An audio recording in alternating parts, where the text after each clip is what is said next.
Estamos estudando o livro de Êxodo com este intuito. Coloquei assim na semana passada: a adoração verdadeira começa com o entendimento correto de quem adoramos. Mas o princípio vai além. Sem conhecer a Deus, não podemos conhecer a si mesmo. Isto é muito contrário àquilo que seres humanos pensam hoje. Eu espero que nós podemos entender isso bem. Quem não conhece o Criador, não conhecerá a si mesmo como criatura. Quem não conhece o Criador, então, não conhecerá a si mesmo como criatura. Entretanto, é impossível entender o propósito da sua vida se você não reconhece o Criador em seus caminhos. Estamos estudando o livro de Êxodo com este propósito, para que, ao conhecê-lo de fato, podemos então gloriarmos nele somente. Êxodo capítulo 8. Semana passada mostrei duas telas para tentar ajudar a entender as 10 pragas. Primeiro, era esta tela que está a chegar. São 9 pragas organizadas como foram anunciadas, a partir de capítulo 7 até capítulo 10, contam destas 9 pragas. Primeiro 9 pragas. A gente observa que elas se repetem segundo o mesmo padrão, 1, 4 e 7. Estes 3 são anunciadas ao faraó logo de manhã cedo. Parece que Deus manda Moisés falar com o faraó depois que ele sai do banho dele, logo de manhã cedo. Pragas 1, 4 e 7, pragas 2, 5 e 8 são anunciados, mas não de manhã cedo. Moisés vai ao encontro de Faraó ao longo do dia do trabalho, e pragas 3, 6 e 9 acontecem sem previsão, sem aviso prévio, sem conversa oficial, sem negociação. Estes 3 movimentos, então, 1, 4, 7, 2, 5, 8, 3, 6 e 9, então, são o prelúdio de pragas, servem como 3 movimentos do prelúdio para a última praga, a mais importante de todos, a morte do primogênito, e então a instituição da Páscoa. Essa foi a primeira tela. A segunda tela que mostramos semana passada foi do panteão. E aqui nós mostramos como as pragas atacaram sistematicamente os deuses dos egípcios. Panteão, então, é uma palavra que significa um conjunto, um grupo de deuses dentro de um sistema religioso. Talvez quando você escuta a palavra panteão, você pense num certo prédio em Roma. Roma, antes de ser cristão, construiu um templo para reunir a adoração dos seus deuses, e este templo era chamado panteão.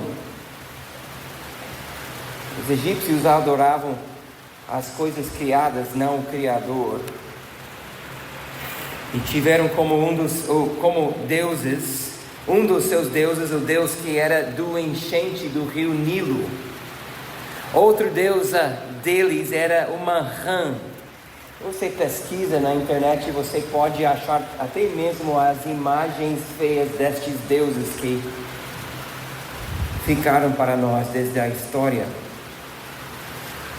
Acreditavam que esta rã, esta deusa, dava vida E estes dois deuses levaram os primeiros ataques nos primeiros dois das pragas que Deus enviou, e ao mesmo tempo eles adoravam outros deuses da terra, procurando fertilidade, prosperidade e segurança, acreditando que estas deuses entregavam estas coisas. Pragas então 3, 5 e 6.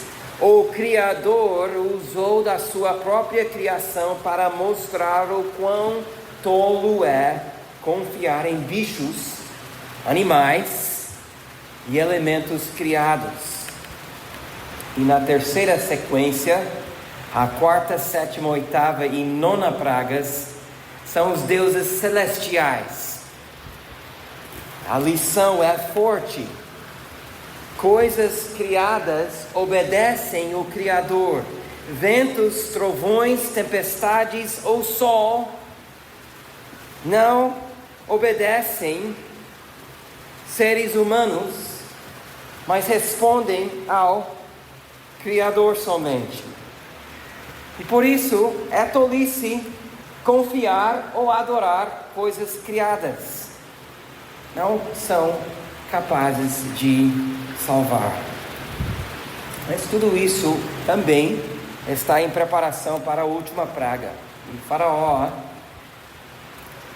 não tem ao longo desta sequência condições de resistir, muito menos reverter o que Deus estava a fazer no seu país. Aliás, seus magos, por sua mágica oculta ou demoníaca, reproduziram, copiaram alguns das pragas, porque Deus permitiu que acontecesse assim.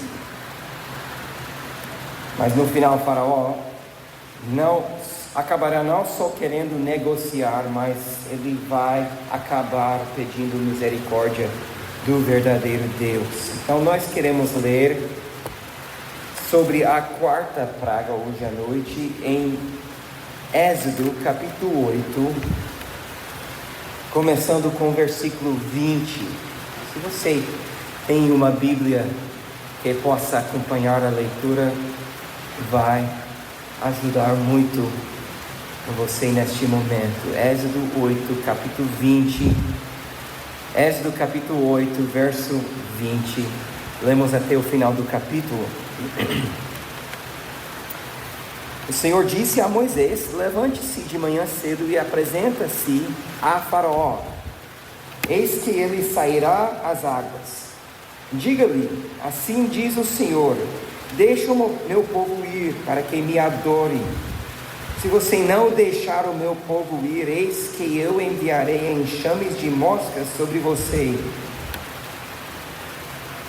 sobre os seus oficiais, sobre o seu povo e nas suas casas. E as casas dos egípcios se encherão destes enxames, também a terra em que eles estiverem. Naquele dia separarei a terra de Gósen, onde mora o meu povo, para que nela não haja enxames de moscas. E vocês saibam que eu sou o Senhor do meio desta terra. Farei distinção entre o meu povo e o seu povo. Amanhã se dará este sinal. Assim fez o Senhor. E vieram grandes enxames de moscas à casa de Faraó, às casas dos seus oficiais e sobre toda a terra do Egito. E a terra ficou arruinada com estes enxames. Faraó chamou Moisés e Arão e disse: vão e oferecem sacrifícios ao seu Deus, mas sem sair desta terra. Verso 26, Moisés respondeu: não convém que façamos assim, porque ofereceríamos ao Senhor nosso Deus sacrifícios que são abomináveis aos egípcios. Se oferecermos tais sacrifícios diante dos seus olhos, não é verdade que eles nos apedrejarão? Temos de ir caminho de 3 dias ao deserto e ofereceremos sacrifícios ao Senhor nosso Deus, como Ele nos dizer. Então Faraó disse: eu os deixarei ir para que ofereçam sacrifícios ao Senhor, seu Deus, no deserto. Só que vocês não devem ir muito longe. E orem também por mim. Moisés respondeu: eis que saio da sua presença e orarei ao Senhor. Amanhã estes enxames de moscas se afastarão de Faraó, dos seus oficiais e do seu povo.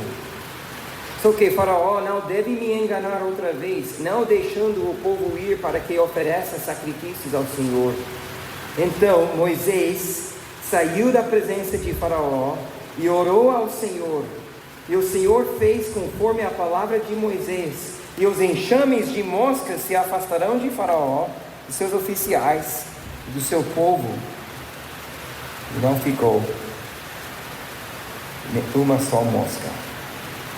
Mas ainda desta vez, Faraó endureceu o coração e não deixou o povo ir.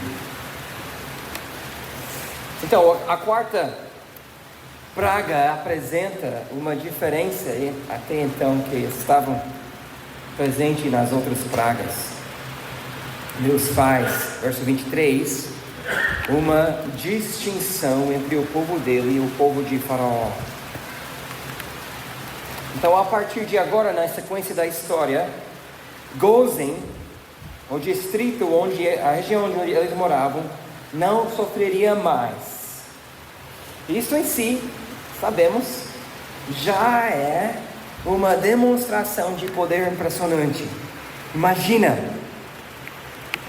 se fosse a região da Grande Florianópolis, enxames de moscas em Floripa, na Palhoça, em Biguaçu, mas não em São José. E isso acontece não só na quarta praga, mas na quinta, na sexta, na oitava, na nona, na sétima, na oitava, na nona e na décima também. Faraó, eu não sei se ele era um pouco incrédulo, mas olha capítulo 9, versos 6 e 7. Ele manda investigar, verso 7. Faraó mandou verificar, e eis que o rebanho de Israel não havia morrido nenhum sequer.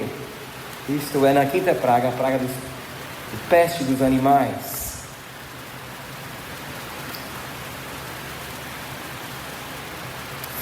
Então a pergunta que nós queremos pensar hoje é esta: por que Deus fez esta distinção? Porque Deus fez esta distinção entre o povo dele e o povo de Faraó. Ele não é Deus de todo o universo, de todos?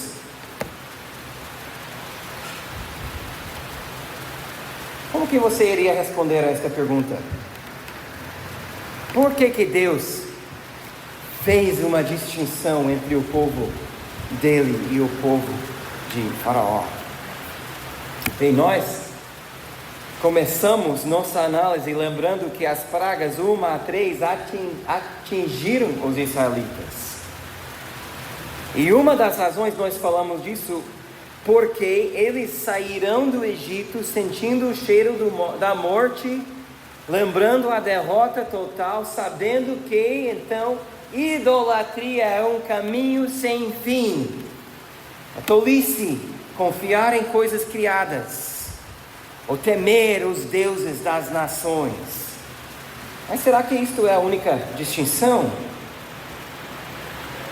Bem, percebemos que ninguém pode dizer que era porque os hebreus mereciam não sofrer como os egípcios. Voltamos na história. E se você tem um pouco de conhecimento bíblico, lembra até mesmo da história da nação de Israel. Abraão não estava buscando a Deus quando Deus o chamou. Aliás, depois que Deus chamou Abraão,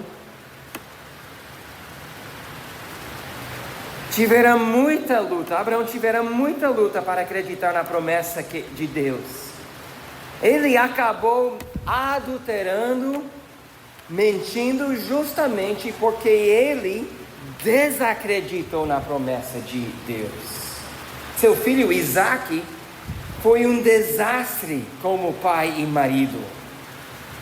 Sua família vivia o terror de ciúmes, competição, ódio.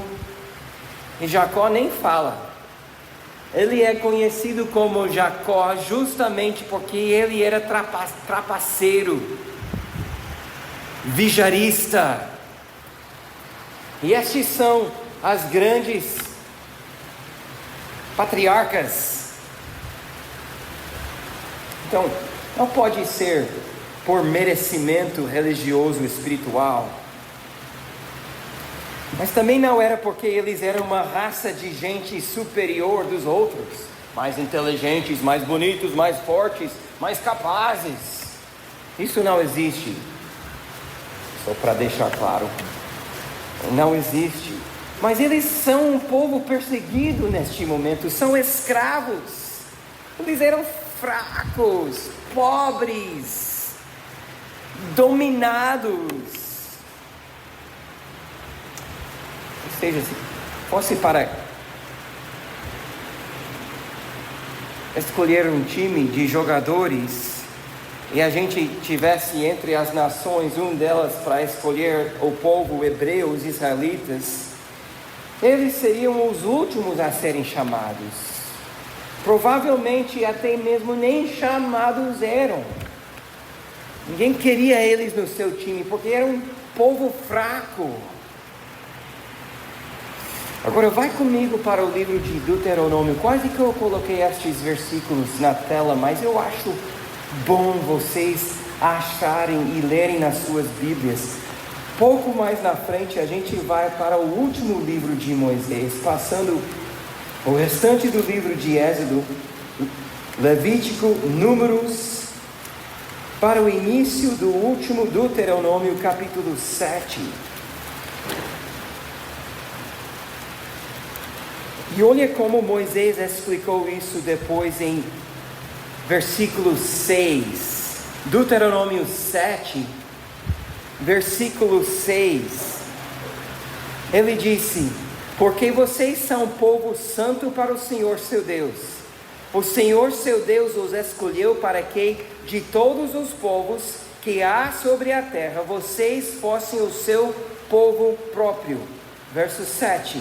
O Senhor os amou e os escolheu, não porque vocês eram mais numerosos do que os outros povos, pois vocês eram o menor de todos os povos, mas porque o Senhor os amava, e para cumprir o juramento que tinha feito aos pais de vocês, o Senhor os tirou com mão poderosa e resgatou da casa da servidão, do poder de Faraó, rei do Egito.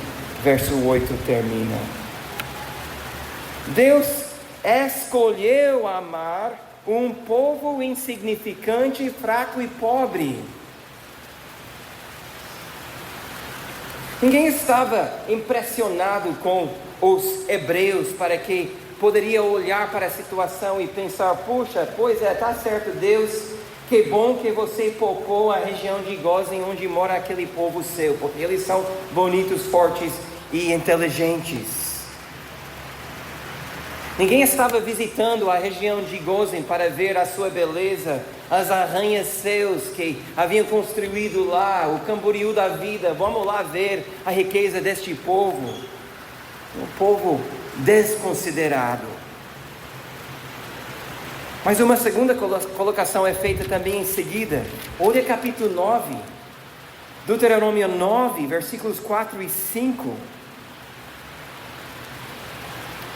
Quando, pois, o Senhor seu Deus tiver expulsado estas nações diante de vocês, não fiquem pensando, é por causa da nossa justiça que o Senhor nos trouxe a esta terra para que tomemos posse dela. Pelo contrário, é por causa da maldade dessas nações que o Senhor irá expulsá-los de diante de vocês. Não é por causa da justiça de vocês, nem por causa da retidão do seu coração que vocês entrarão para possuir a terra dessas nações. Mas o Senhor, o seu Deus, os expulsará diante de vocês por causa da maldade delas, e também para confirmar a palavra que o Senhor, o seu Deus, jurou aos seus pais, Abraão, Isaque e Jacó. Pois é, a nação de Israel era uma nação fisicamente fraca e uma nação também moralmente fraca. E a pergunta que estamos a analisar, por que é que Deus fez essa divisão para que eles não sofressem tanto com as pragas enquanto os egípcios sofreram? Certamente seus pecados são tão graves quanto os pecados dos egípcios. E é por isso que nós precisamos prestar atenção à palavra de Moisés. Olha o final de capítulo 9, verso 5 de novo. Para confirmar a palavra que o Senhor, o seu Deus, jurou aos seus pais. E agora nós todos chegamos ao ponto que nos surpreende, amados. Deus não é transacional. Ele é Deus de alianças, Deus de promessas. E porque Ele é Deus de promessas, porque Ele cumpre a palavra dEle, não há nenhuma incoerência nele fazer distinção entre o povo dele e o povo de Faraó. Agora, se você já dormiu neste calor hoje à noite, agora é a hora de voltar o rádio para este canal. Isto é difícil para nós entendermos, porque tudo ao nosso redor gira em torno de transações. Óbvio que em alguns lugares, como no trabalho ou relacionamento que tenho como banco, isto fica mais óbvio. O banco tem interesse no meu dinheiro, então eles desenvolvem um relacionamento comigo, porque eles têm um interesse comigo neste sentido. Nosso relacionamento é transacional. O que eles fazem por mim, o que eu faço por eles. O relacionamento que todos nós também temos com as instituições governamentais também são transacionais. Mas as transações existem em relacionamentos menos óbvios também, como no caso de muitos de nossos amigos. Você já foi traído por um amigo, por alguém que você achou amigo? Que depois de um tempo aproveitou, tirou vantagem de você? Porque nos olhos daquele amigo, aquele relacionamento não foi de amizade verdadeira, mas sim de transação, para poder aproveitar de você quando tiver a oportunidade. Irmãos fazem isso, às vezes. Você tem experimentado disso dentro de igrejas?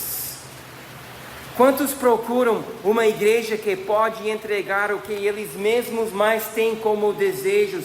Então escolham uma igreja com base em programações, ou prédios, ou pessoas. Porque vem a igreja como uma transação. Não é?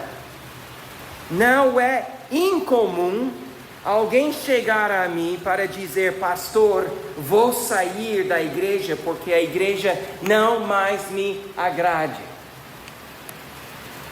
Isso é colocar um relacionamento transacional. Existem outros relacionamentos que não devem ter elementos de transações, mas acabam tendo também. Até mesmo entre pais e filhos. Não que não é há um vínculo de sangue mais forte. Que diferença, eu amo minha mãe como eu não amo a mãe de você, porque ela é minha mãe. Mas isso faz parte do pacote, não é? Eu amo ela por causa disso, eu honro ela por causa disso. Talvez a adoção, onde pais escolham crianças que vão amar sem um vínculo de sangue, chega mais perto do que estamos falando. Mas existe um caso ainda mais forte, ainda mais perto. Deus fez uma distinção entre o povo dele e o povo de Faraó, porque ele havia feito uma promessa, uma aliança. E isto faz toda a diferença. Então, quando nós analisamos os relacionamentos comuns da nossa vida, o relacionamento mais perto disso que podemos chegar é o relacionamento dos casados, do casamento cristão. Porque o casamento cristão bíblico tem, antes de qualquer outra coisa, uma aliança como fundamento. No casamento cristão, você não deve casar porque você tem borboletas no seu estômago ou formigas correndo na sua perna quando você chega perto daquela pessoa. A base do relacionamento que leva a um casamento saudável é uma promessa que o casal faz. Veja como isso funciona. Pense naquele menino que vai casar com aquela menina. Eles estão em toda a sua juventude e disposição, animados pela vida que eles estão sonhando a construir.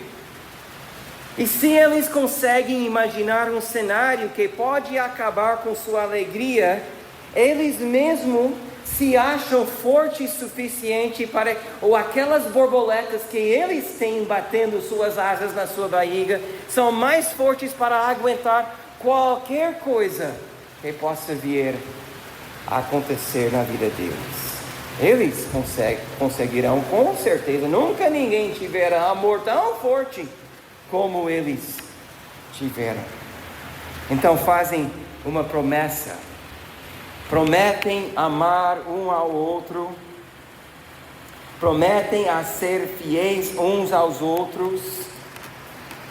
Mas daí o pastor fala aquelas palavras e eles repetem justamente para dar força à promessa que estão fazendo na saúde e na doença, na riqueza e na pobreza, até que a morte se separe.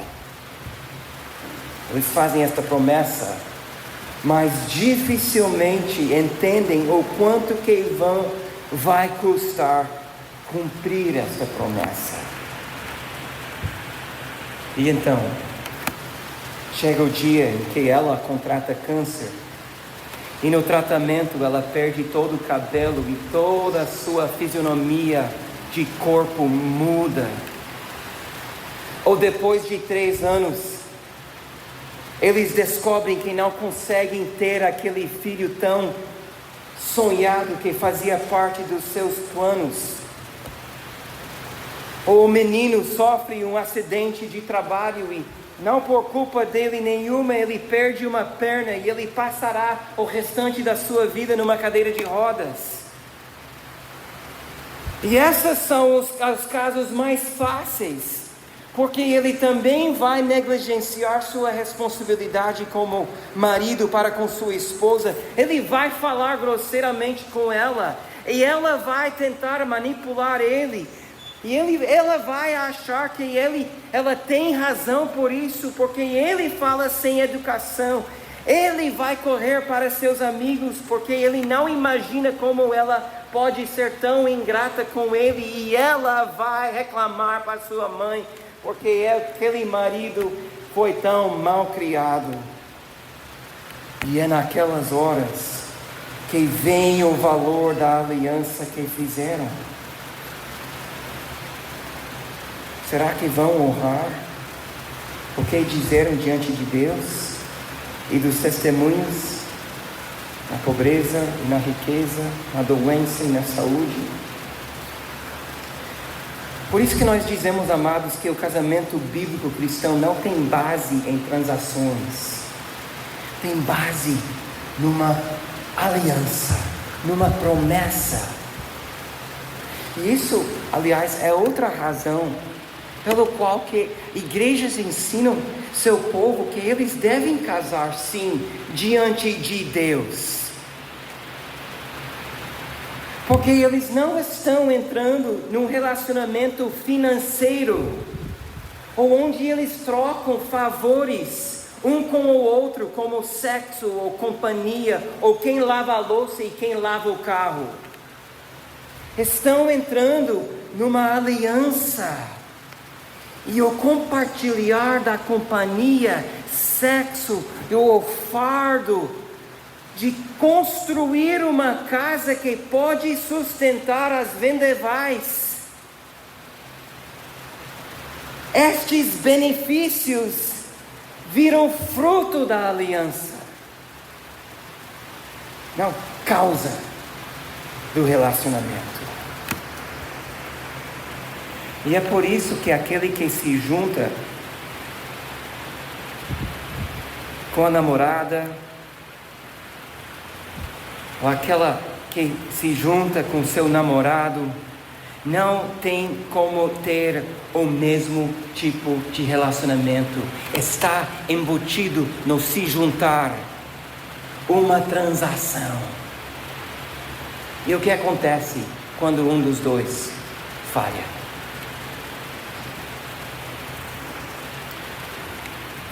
A aliança que o casal faz prevê os problemas, as dificuldades, as tentações, as coisas que são inevitáveis na vida da gente. E as circunstâncias vão mudar, o corpo da gente vai mudar. Mas é a promessa que dura. E é assim que ao passar de cada ano, aquela aliança cresce em valor, justamente porque eles ficaram fiéis uns aos outros. Admiramos tanto o casal que celebra 40 ou 50 anos de casados, não porque eles acertaram na loteria conjugal, porque sabemos que em 40 ou 50 anos eles enfrentaram muitas lutas, mas a sua aliança segurou, firmou. Isto é um relacionamento com base em promessas, não em transações.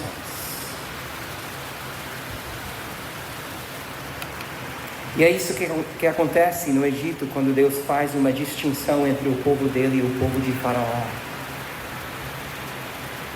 E o cuidado de Deus para com os hebreus e a eventual libertação deles terá como motivação não a grandeza do povo, não o Israel como uma forte nação, mas Deus cuidará deles, porque Ele mesmo prometeu fazer assim. E isso, amados, é o nosso consolo, é a nossa alegria, é o nosso conforto. Nosso Deus é Deus de promessas. Nós também temos uma promessa, não a mesma que Abraão tivera, que os israelitas tiveram, embora estamos dentro da bênção de Abraão, por meio de Jesus Cristo. Mas nós também temos uma promessa, e ao olhar e ouvir Deus lembrando o seu próprio povo, estou a fazer isso porque eu prometi aos seus pais, nos consolamos a ficar firme, a perseverar, porque Deus não esquece. Ele não é infiel. Ele não olha para nós vendo assim as nossas marcas boas para ver se Ele vai ser fiel a nós ou não. Ele não é transacional, Ele é Deus de aliança. Ele cumpriu com Abraão, então Ele vai cumprir conosco também. É conforto para uma noite de verão quente, amados. Nós poderíamos citar muitas promessas, mas olha o que 1 João 2,25 diz. Esta é a promessa que Ele mesmo nos fez, a vida eterna. Agora, quando João fala sobre vida eterna, ele não está simplesmente falando sobre uma vida que acontece na eternidade. Em 1 João, vida eterna inclui também o andar na luz e a alegria plena da presença de Deus. Ou seja, esta é a promessa que Ele nos fez. A vida plena, a alegria plena. Pedro também falou, 1 Pedro 2,9. Vocês, porém, são geração eleita, sacerdócio real, nação santa, povo de propriedade exclusiva de Deus, a fim de proclamar as virtudes daquele que os chamou das trevas para a sua maravilhosa luz. Pedro, escrevendo para nós, disse: antes vocês nem eram povo, mas agora são povo de Deus. Antes não tinham alcançado misericórdia, mas agora alcançaram misericórdia. Ou seja, amados, como membros do seu corpo, nós somos povo de Deus. E não porque em nós se encontra alguma virtude que Deus nos amasse mais. Isso é a ideia de 1 Pedro 2,9. Quando ele disse povo de propriedade exclusiva de Deus, ele está a dizer povo que tem valor especial para Deus por causa do sacrifício que foi feito por você. Um valor externo que foi colocado em nós.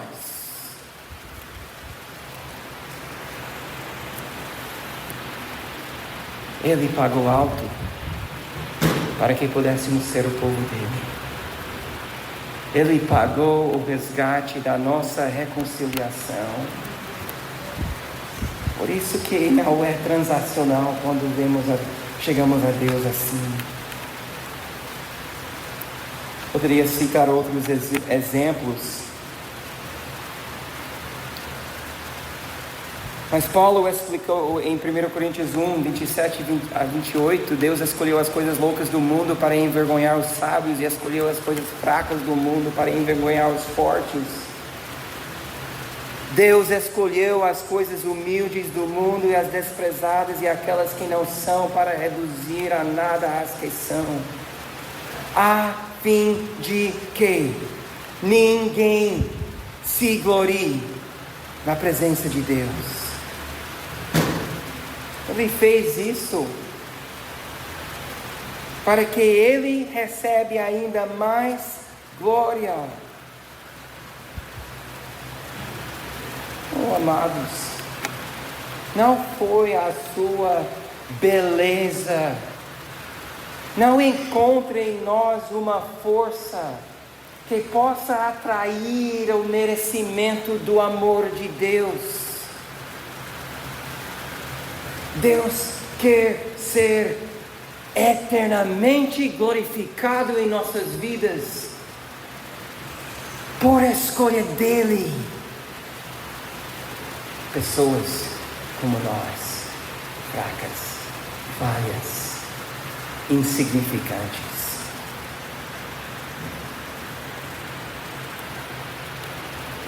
Isto é o nosso consolo. Quando nós cantamos o hino, Cristo ajudará, sim, sustentará. Grande é o seu amor por mim, Cristo ajudará. É isto que nós estamos lembrando, que Deus é um Deus de promessas. Então, amado, eu tenho boas notícias para você. Quando você sente o peso da sua culpa, quando o inimigo vem lhe atacar com vil tentações, ele cai com uma só palavra, e essa palavra não é de você, não é sua, nem é a força da sua fé que pode fazê-lo cair. Ele cai porque Deus é fiel. E nós que carregamos o peso de falhas e pecados inumeráveis, e por vezes quando a culpa parece que vai esmagar a nossa alma, é naquele momento que precisamos erguer o nosso olhar e ver o homem lá na cruz. E nisto conhecemos o amor. Não que nós amamos a Deus, mas que Ele nos amou.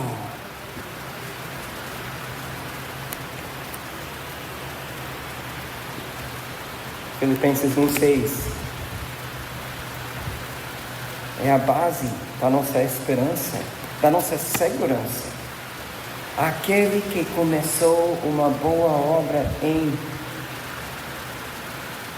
você há de completá-la até o dia de Cristo.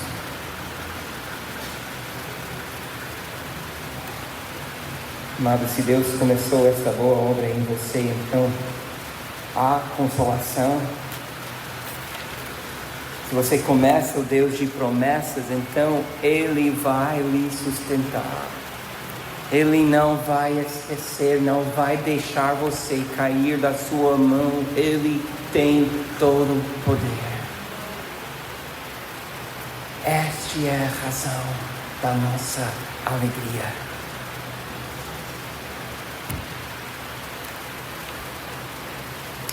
Talvez você chegou aqui hoje pensando que o pastor ia lhe exortar para ser mais justo, correto, fiel. Talvez você chegou aqui pensando que o pastor vai dizer: tenha fé, ou não teme. Mas a questão singular das nossas vidas, da vida de você é este: você conhece este Deus de promessas? Você está a confiar completamente nas suas promessas, não em si mesmo? Você é de fato um filho de Deus? A distinção que Deus faz entre o povo dele e o restante é este: aqueles que têm o filho têm a vida, aqueles que não têm o filho não têm vida, mas a ira de Deus permanece sobre eles. Eu espero que você também queira ter o filho.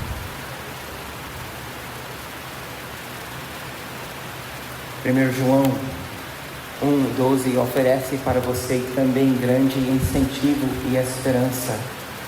Se é que você não entende as promessas de Deus ou nunca arrependeu e creu no Senhor somente para a sua salvação, a palavra de Deus é clara para a sua vida. Deus diz para você: mas a todos quantos receberam, deu-lhes o poder de serem feitos filhos de Deus, a saber, aos que creram no seu nome. Isso quer dizer que Deus convida você a se entregar às suas próprias promessas.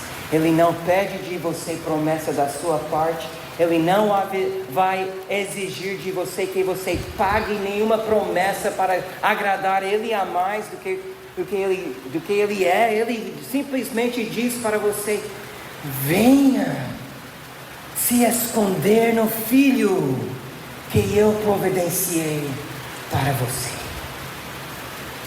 Esta é a vida eterna e a alegria plena.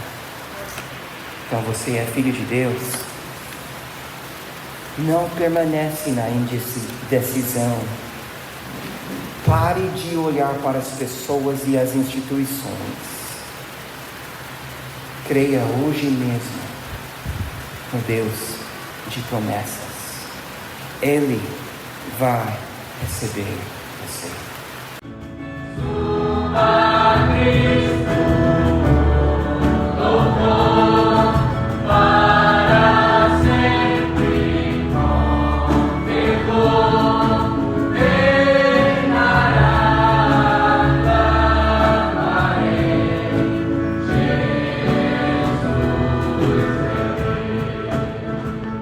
A Palavra em PH é o Ministério de Pregação da Igreja Bíblica Cambirela.